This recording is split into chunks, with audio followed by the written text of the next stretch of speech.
Chapter 39 चक्रवात। अगली सुबह जब वे जागे तो दिन अंधेरा था। बादलों की एक ठोस छत, शीशे के रंग की, और उस पर कोई लहर नहीं थी। आसमान पर लगभग क्षितिज तक फैली हुई थी। हवा का एक झोंका भी नहीं था और पक्षी बेतहाशा उड़ रहे थे, मानो जंगल में किसी अदृश्य दुश्मन ने उन्हें परेशान कर रखा हो। जैसे ही डिक ने नाश्ता तैयार करने के लिए आग जलाई, एमिलिन अपने बच्चे को छाती से लगाए इधर उधर घूमने लगी। वो बेचैन और असहज महसूस कर रही थी। जैसे जैसे सुबह होती गई, अंधेरा बढ़ता गया, हवा चलने लगी और ब्रेडफ्रूट के पेड़ों की पत्तियां आपस में टकराने लगी और बारिश की आवाज कांच पर गिरने लगी। तूफान आने वाला था, लेकिन ये उन तूफानों से अलग था जिन्हें वे पहले से जानते थे। जैसे जैसे हवा तेज होती गई, दूर क्षितिज से आती हुई एक आवाज हवा में भर गई। ये लोगों की एक बड़ी भीड़ की आवाज की तरह थी, और फिर भी यह इतनी धीमी और अस्पष्ट थी कि ऊपर के पत्तों के बीच से हवा के अचानक झोंके इसे पूरी तरह से दबा देते। फिर यह बंद हो गई और बढ़ती हवा के नीचे शाखाओं के हिलने और पत्तों के उछलने के अलावा कुछ भी नहीं सुना जा सका, जो अब पश्चिम से तेज और भयंकर रूप से और लगातार तेज गति से बह रही थी, लेगून को परेशान कर रही थी और चट्टानों के ठीक ऊपर बादल और झाग के ढेर भेज रही थी। आकाश, जो इतना शांत और ठोस छत की तरह था, अब पूरी तरह से जल्दी में था, एक बड़ी अशांत नदी की तरह पूर्व की ओर बह रहा था। और अब फिर से हम दूरी में ध्वनि सुन सकते थे, तूफान के कप्तानों की गड़गड़ाहट और चिल्लाहट, लेकिन फिर भी इतनी धीमी, इतनी अस्पष्ट, इतनी अनिश्चित और अलौकिक कि यह एक सपने में ध्वनि की तरह लग रहा था। एमिलिन फर्न के बीच बैठी थी, डरी हुई और मूक, बच्चे को अपनी छाती से लगाए हुए। वह गहरी नींद में था। डिक दरवाजे पर खड़ा था। वह मन ही मन परेशान था, लेकिन उसने यह नहीं दिखाया। पूरा सुंदर द्वीप संसार अब राख और शीशे के रंग का हो गया था। सुंदरता पूरी तरह से गायब हो गई थी, सब कुछ उदासी और परेशानी लग रहा था।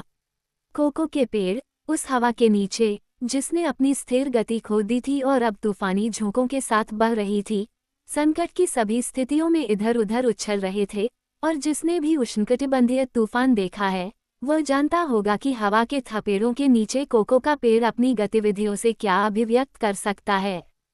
सौभाग्य से घर इस तरह से बनाया गया था कि यह अपने और लेगून के बीच के पूरे ग्रोव की गहराई से सुरक्षित था, और सौभाग्य से ये ब्रेडफ्रूट के घने पत्तों से भी सुरक्षित था, क्योंकि अचानक गड़गड़ाहट के साथ, जैसे कि थोर का हथौड़ा आसमान से धरती पर फेंका गया हो, बादल फट गए और बारिश एक बड़ी तिरछी लहर के रूप में नीचे आई।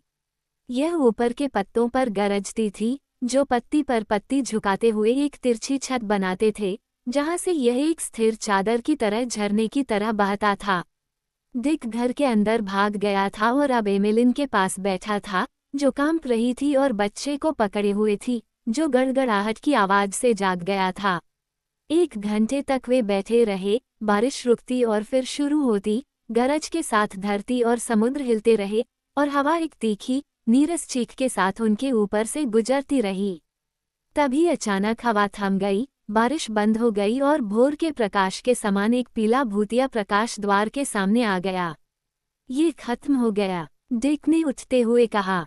ओह, सुनो, एमिलिन ने कहा, उससे लिपटते हुए और बच्चे को उसके सीने से लगाते हुए, मानो उसका स्पर्श उसे सुरक्षा देगा। उसने अनुमान लगाया था कि तूफान से भी बदतर कुछ होने वाला है। तभी द्वीप के दूसरी ओर से दूर सन्नाटे में सुनते हुए उन्होंने एक विशाल शिखर के टकराने जैसी ध्वनि सुनी। यह आने वाले चक्रवात का केंद्र था। चक्रवात एक गोलाकार तूफान है, एक अंगूठी के आकार का तूफान। तूफान का ये छल्ला समुद्र में अविश्वसनीय गति और क्रोध के साथ यात्रा करता है, फिर भी इसका केंद्र शांति का एक आश्रय है। जैसे जैसे वे सुनते गए, आवाज बढ़ती गई, तीखी होती गई, और एक तीखी आवाज बन गई जो कानों के पर्दों को चीरती चली गई। एक ऐसी आवाज जो तेजी और गति से हिलती हुई, बढ़ती हुई, अपने साथ पेड़ों के फटने और टूटने की आवाज लाती हुई, और आखिर में सिर के ऊपर से एक ऐसी चीख के साथ टूटती हुई जो दिमाग को एक डंडे के वार की तरह स्तब्ध कर देती थी। 1 सेकंड में घर टूट गया और वे ब्रेडफ्रूट की जड़ों से चिपके हुए थे बहरे, अंधे, आधे बेजान। इसके आतंक और लंबे समय तक रहने वाले सदमे ने उन्हें सोचने वाले प्राणियों से भयभीत जानवरों के स्तर पर ला दिया, जिनकी एकमात्र प्रवृत्ति संरक्षण है। वे नहीं बता सकते थे कि यह आतंक कितनी देर तक जारी रहा। जब एक पागल व्यक्ति की तरह जो अपने संघर्षों के बीच एक पल के लिए रुक जाता है और स्थिर खड़ा रहता है, हवा बहना बंद हो गई और शांति छा गई। चक्रवात का केंद्र द्वीप के ऊपर से गुजर रहा था। ऊपर देखने पर एक अद्भुत दृश्य दिखाई दिया। हवा पक्षियों, तितलियों, कीड़ों से भरी हुई थी। सभी तूफान के बीच लटके हुए थे और उसकी सुरक्षा में उसके साथ यात्रा कर रहे थे। यद्यपि हवा अभी भी गर्मी के दिन जैसी शांत थी, फिर भी उत्तर, दक्षिण, पूर्व, पश्चिम दिशा के हर कोने से तूफान की चीखियां आ रही थीं। इसमें कुछ चौंकाने वाली बात थी। तूफान में हवा इतनी तेज होती है कि सोचने का समय ही नहीं मिलता, व्यक्ति आधा स्तब्ध हो जाता है। लेकिन तूफान के बीच में व्यक्ति पूरी तरह से शांत रहता है। मुसीबत हर जगह है, लेकिन यहाँ नहीं है। पिंजरे में बंद बाघ की तरह चीजों को परखने, उसकी आवाज सुनने और उसकी क्रूरता से कांपने का समय होता है। लड़की ने बच्चे को अपनी छाती से लगा रखा था और हौंफते हुए उठ बैठी। बच्चे को कोई नुकसान नहीं पहुंचा था। पहले तो वह बिजली गिरने पर रोया था, लेकिन अब वह बेसुध, लगभग स्तब्ध लग रहा था। डिक पेड़ के नीचे से निकला और हवा में उड़ते हुए उस अद्भुत प्राणी को देखा।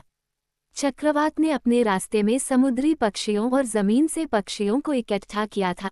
वहां सीगल, बिजली के सफेद और काले रंग के युद्ध के पक्षी, तितलियां थीं, और वे सभी कांच के एक बड़े बहते हुए गुंबद के नीचे कैद लग रहे थे। जैसे जैसे वे आगे बढ़े, बिना इच्छा के और सपनों में खोई हुई चीजों की तरह यात्रा करते हुए, एक गुनगुनाहट और गर्जना के साथ चक्रवात का दक्षिण पश्चिमी चतुर्थांश द्वीप पर फट गया और पूरा कड़वा कारोबार फिर से शुरू हो गया। ये कई घंटों तक चलता रहा। फिर आधी रात के करीब हवा कम हो गई, और जब अगली सुबह सूरज उगाया तो वह बादल रहित आकाश से गुजरा, अपने बच्चों यानी हवाओं द्वारा किए गए विनाश के लिए बिना किसी माफी के। उसने उखड़े हुए पेड़ और मरे हुए पक्षी दिखाए, जो कभी घर हुआ करते थे। उनमें से 3 या 4 बेत बचे थे। लेगून का रंग हल्का नीलम जैसा था, और कांच के हरे रंग का झाग से ढका समुद्र चट्टान से टकराते हुए गरजता हुआ दौड़ रहा था।